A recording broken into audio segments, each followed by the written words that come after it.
What I'm going to tell you about next is a very new thing. It's not even a project yet. So just yesterday I flew in here from Singapore, and before that I was spending 2 weeks in Bhutan, the small Himalayan kingdom nestled between Tibet and India.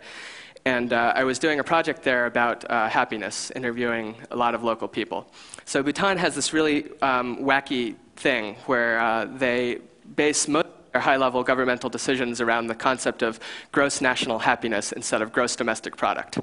And they've been doing this since the 70s, and it leads to just a completely different value system. It's an incredibly non-materialistic culture where people don't have a lot, but they're incredibly happy. So I went around and I talked to people about some of these ideas. So I did a number of things. I asked people a number of set questions and took a number of set photographs and interviewed them with audio and also took pictures. I would start by asking people to rate their happiness between 1 and 10, which is kind of inherently absurd. And then when they answered, I would inflate that number of balloons and give them that number of balloons to hold. So you have some really happy person holding 10 balloons and some really sad soul holding 1 balloon. But even holding 1 balloon is like kind of happy. And then I would ask them a number of questions, like what was the happiest day in their life, what makes them happy, and then finally I would ask them to make a wish. And when they made a wish, I would write their wish onto one of the balloons and take a picture of them holding it. So I'm going to show you now just a few brief snippets of some of the interviews that I did, some of the people I spoke with. This is an 11-year-old student. He was playing cops and robbers with his friends running around town, and they all had plastic toy guns. His wish was to become a police officer. He was getting started early. Those were his hands. I took pictures of everybody's hands because I think you can often tell a lot from somebody about how their hands look. I took a portrait of everybody and asked everybody to make a funny face. A 17-year-old student. Her wish was to have been born a boy. She thinks that women have a pretty tough go at things in Bhutan, and it's a lot easier if you're a boy.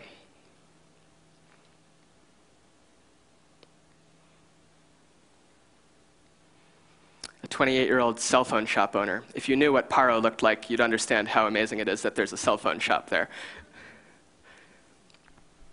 He wanted to help poor people.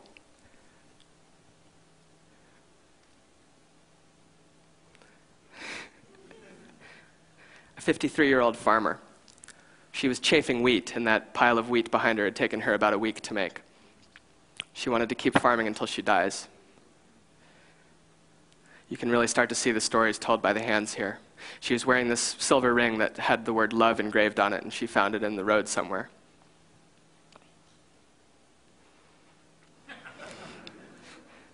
A 16-year-old quarry worker. This guy was breaking rocks with a hammer in the hot sunlight. But he just wanted to spend his life as a farmer.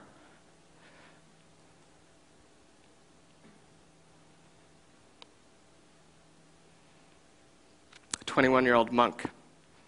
He was very happy. He wanted to live a long life in the monastery. He had this amazing series of hairs growing up on the left side of his face, which I'm told is very good luck. He was kind of too shy to make a funny face. A 16-year-old student.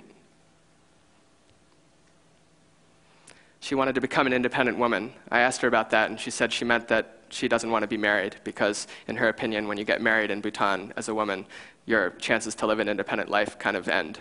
And so she had no interest in that.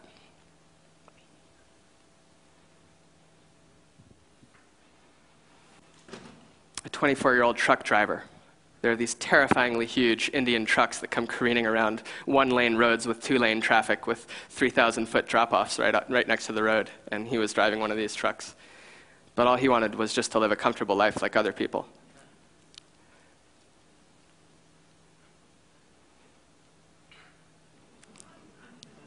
A 24-year-old road sweeper. I caught her on her lunch break. She'd built a little fire to keep warm right next to the road. Her wish was to marry someone with a car. She wanted a change in her life. She lives in a little workers' camp right next to the road, and she wanted a different lot on things.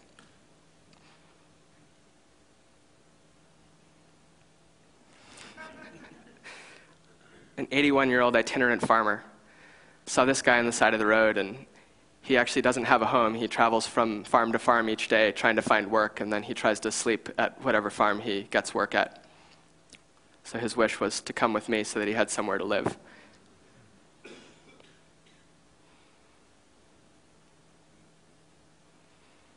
He had this amazing knife that he pulled out of his go and started brandishing when I asked him to make a funny face. He's all good-natured. A 10-year-old. He wanted to join a school and learn to read, but his parents didn't have enough money to send him to school.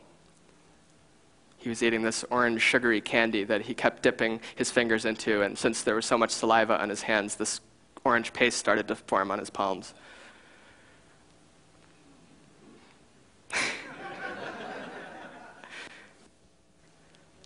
A 37-year-old road worker.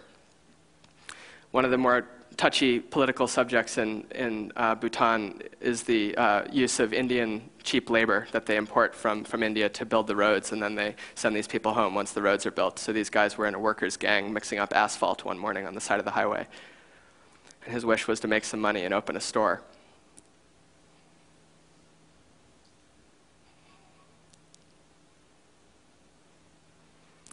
A 75-year-old farmer, she was selling oranges on the side of the road. I asked her about a wish, and she said, you know, maybe I'll live, maybe I'll die, but I don't have a wish.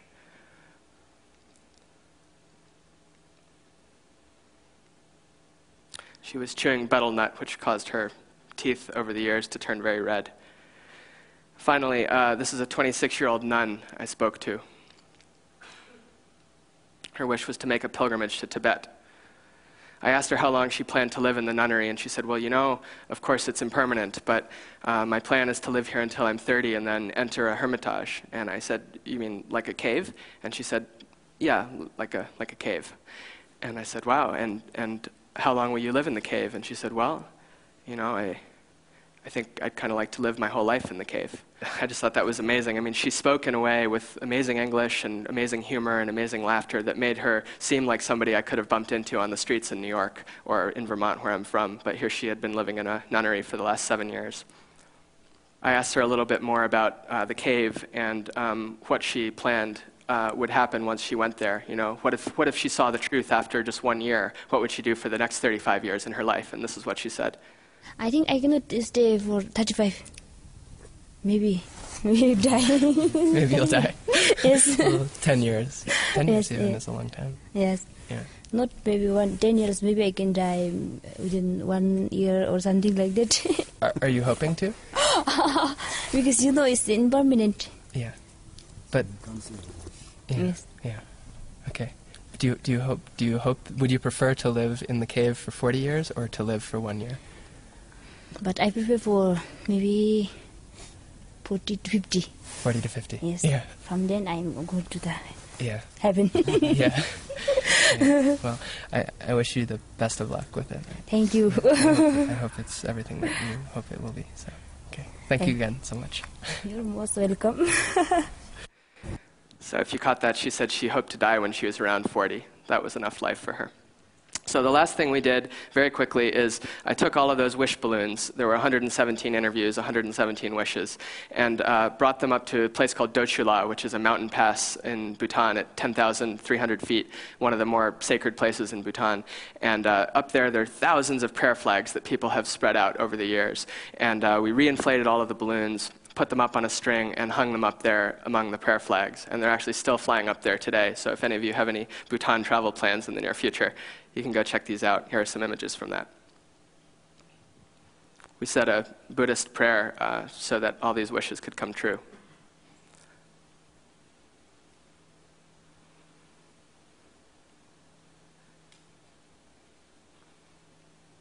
You can start to see some familiar balloons here. To make some money and open a store was the Indian road worker.